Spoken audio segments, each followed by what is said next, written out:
Hello, everybody, and thank you very much to the World Council of Intercultural and Global Competence for inviting me to speak here today. My name is RobODowd. I come from the University of León in Spain. Well, actually, I come from Ireland, but I work and have worked for the past 20 years at the University of León in Spain.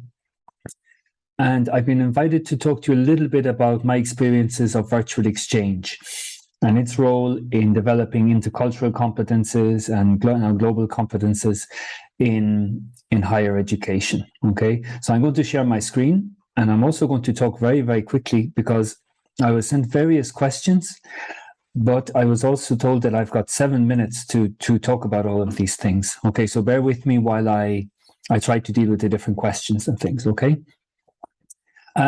First of all, to say where I'm coming from, okay, what I'm working on.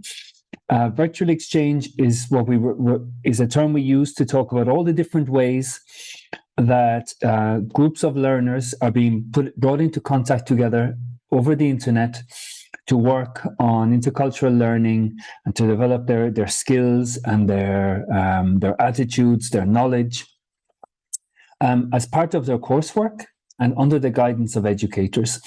These last two parts of the definition, I think, are really important, that we're not talking about simply people meeting on the internet, okay? This is an integrated part of coursework, all right? And students receive credit for their work.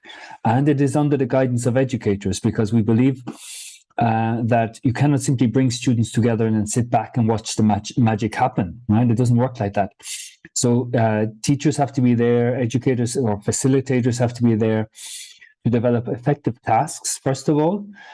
Secondly, to guide the students in their interactions, to help them to learn from what is happening, what is going wrong, how they can improve maybe how they interact online, and also to assess students in their interactions, because if this is part of coursework, the students deserve recognition, academic recognition for their work. So I was sent, like I said, various questions that I'm going to try and work through one by one. Instead of reading them out now in a list, I'll attend to them one by one and do my very best in a couple of slides in each case to deal with them, okay? The first one was, what are the most common types of collaborative virtual undertakings that you see in your work in Europe? And do different regions prefer different types of projects or names or terminology? Well, I'll deal with the second part first, okay? This idea of terminology, because it's very important, okay? Virtual exchange has become, shall we say, a common umbrella term for many different forms of bringing students and learners into contact with each other over the internet.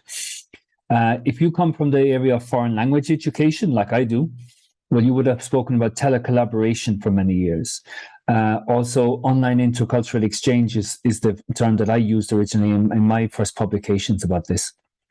I thought online intercultural exchange was, shall we say, more straightforward because the interactions were online and they're intercultural. Okay, whereas virtual exchange, in my opinion, kind of loses this whole the whole important aspect of being intercultural. That there's an intercultural exchange happening there. But what happens is that there are so many different terms, as you can see here. If you look down at the bottom, you'll see global virtual teams. If you come from economics or business studies or business management, marketing, all of these areas, you will hear people talking about global virtual teams, which is very similar. I know also in the States that COIL, Collaborative Online International Learning, is hugely popular as well. But the problem is if each of our groups of research and practitioners are using our own terminology, we're not going to be reading the same stuff. We're going to be talking past each other, so to speak. So that's why I think agreeing on one term, as an umbrella term for all of these different forms of activity, I think is worthwhile and should be encouraged. Okay. Now, the different in Europe, what is happening? What are the most important trends? Well, I think overall you can see three different trends or developments happening at the moment, especially since COVID. The first one is the idea of virtual mobility. Okay, virtual mobility is not the same as virtual exchange. Okay, it is not a subtype of virtual exchange. It is something different.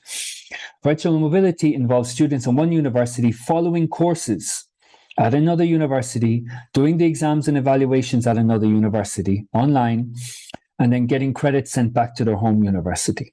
Okay, that is not virtual exchange, right? Virtual exchange is a class in one area in one university and a class in another university working online together and receiving their grades or their credit for their work from their local teacher. Okay, so it's more integrated into local classes, right? But these two terms are being mixed up. They're being used interchangeably, and they shouldn't, because I think both of them are very, they are different terms, they are different ideas, okay? Each of them valid in their own way, but they shouldn't be, confused. And there's a third term coming up, which is blended mobility, okay?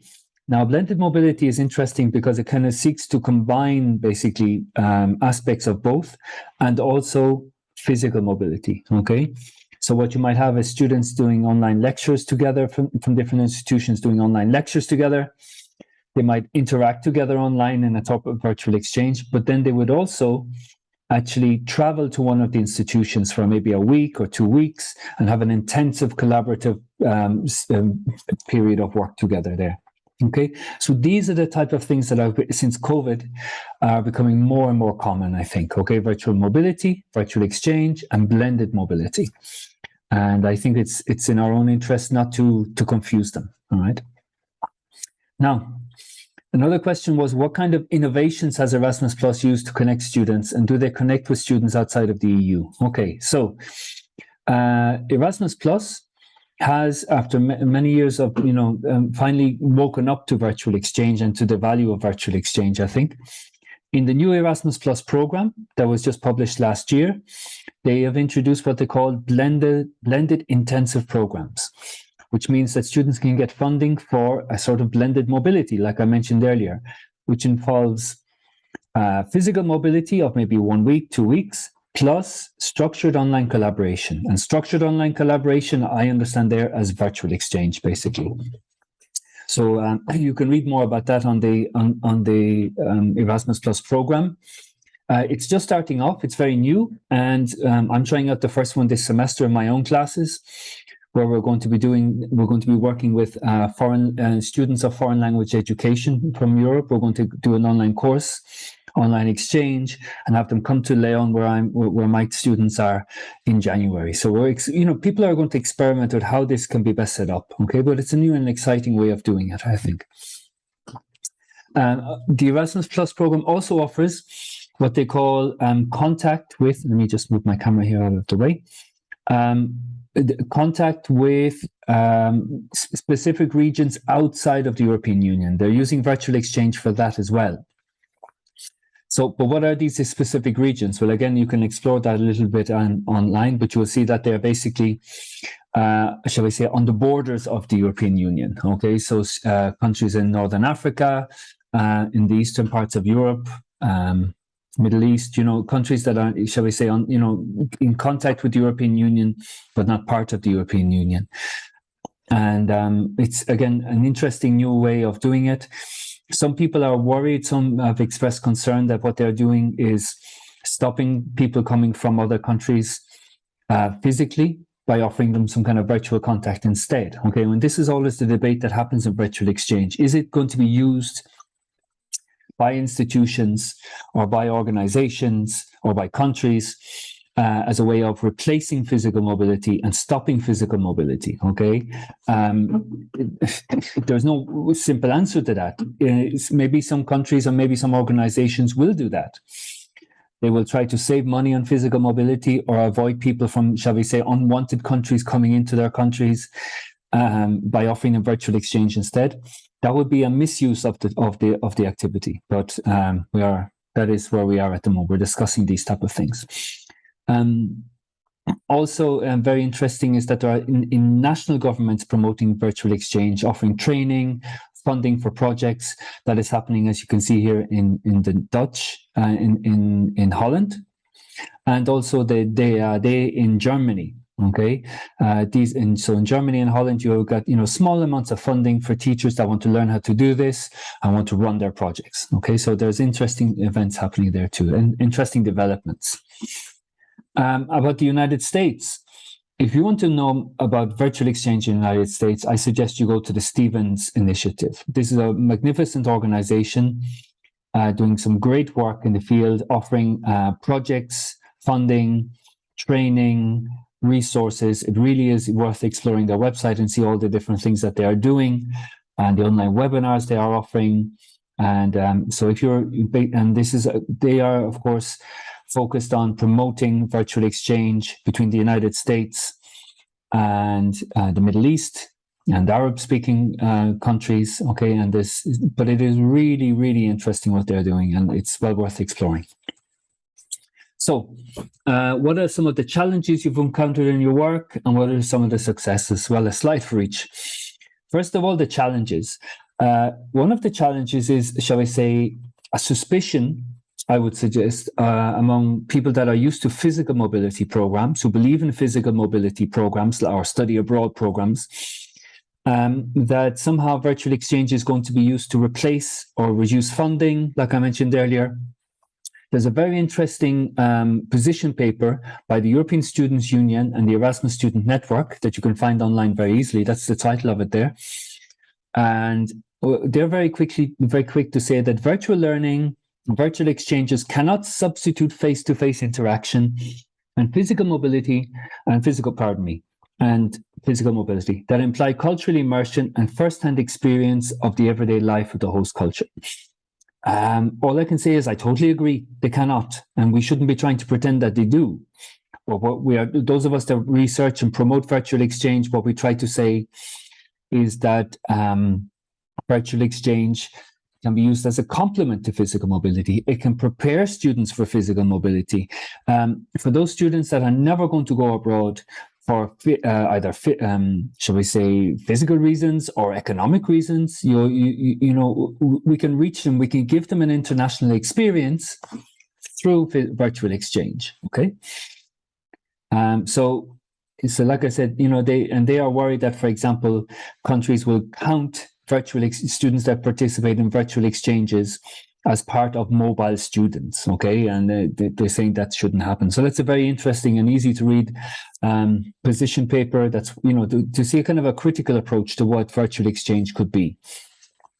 And I think it's worthwhile being aware of this. But I think at the same time, those of us that research virtual exchange are not out to, you know, we're not in competition with physical mobility. We're not out to replace it, okay?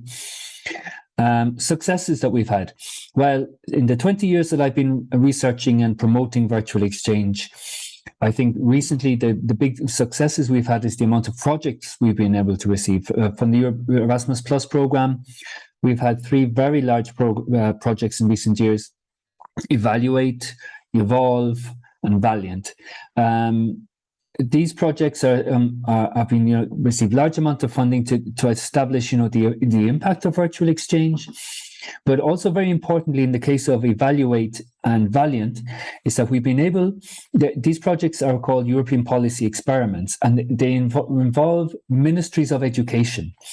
And that, I can tell you, has been a, you know, very interesting process where you bring in not only researchers to see the impact of virtual exchange, but also then you bring in ministries of education from different countries to say, okay, look, this works. Now, how could you integrate it into your educational programs in your countries? And that is not an easy process, I can promise you. But at least we have, you know, succeeded in getting out of just the university world and getting into the world of educational policy. We've also been, you know, invited to the European Parliament. You can see some photos of us there from different projects, you know, presenting virtual exchange to members of the European Parliament. And we've also, a few years ago, set up a very good organization called Unicollaboration, which is there to promote research and practice of virtual exchange. So I'm proud to have been involved in many of these different initiatives. And I think we're getting there. There's still an awful lot of, shall we say, lack of knowledge about what this is, what it works, how it works, but we're getting there, okay, bit by bit. What does the field of virtual ICC need to do in order to be sustainable and valuable going forward? That's a very good question, I think. And I'm going to, you know, summarize very quickly 4 ideas that I'd like you to keep in mind before I finish. First of all, virtual exchange works, but it is not a question of matching your students and expecting them to learn, okay? The teacher's role in mentoring in designing tasks and designing assessment procedures is key. Okay, that is vital for success, the role of the teacher. Secondly, virtual exchange is not a replacement for physical mobility programs. Okay, I've insisted on this now, but it can be a powerful complement to them. So we need to explore more ideas such as pre-mobility, preparing your students for going abroad using virtual exchange, or blended mobility, like I've been talking about earlier. And thirdly, virtual exchange requires integration into the university curriculum and explicit recognition of students' learning outcomes. It needs to be mentioned into your course programs. Students need recognition through, 20% of their final grade, 30% of their final grade, the same way that you give it for projects, for presentations, will you give it for your virtual exchange portfolios as well? Otherwise, they will not see the value of it. And finally, not only students deserve recognition, teachers' engagement also deserves recognition. Organizing and running virtual exchanges requires extra time. Teachers deserve maybe recognition in their promotion process for going to the trouble of learning how to do these things. Maybe they deserve time release, for the work they are doing. This isn't just an extra activity you introduce into your class. It requires time and organization, and teachers deserve recognition. Otherwise, teachers won't do it either, just like the students. Okay, thank you very much. I hope I've probably gone over my time, but still I needed to answer these questions as best I could. I have a collection of resources about virtual exchange that can serve you as an introduction to the field, which I'll share with the organizers, and I hope there will be some use to you. And there you have my email and my Twitter if you want to reach out and make contact. Thank you very much indeed. I'll stop sharing now.